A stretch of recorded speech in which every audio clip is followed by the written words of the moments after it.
Given that you are running the whole business and you have a finance team, you have a HR team, and you have a recruiting team that all double up to you and reporting to you, what is your process? What has worked well is really starting with thinking about org design by removing the people out of the equation first, right? Like, what is the right org design that can help align to the outcomes you're trying to achieve?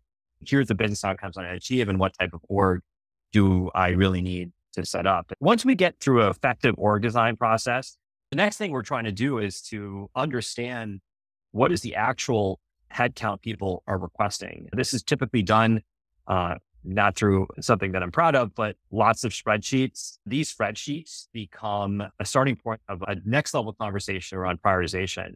And prioritization is interesting because prioritization starts at sort of two levels. One is, what is the priorities within the actual functional department?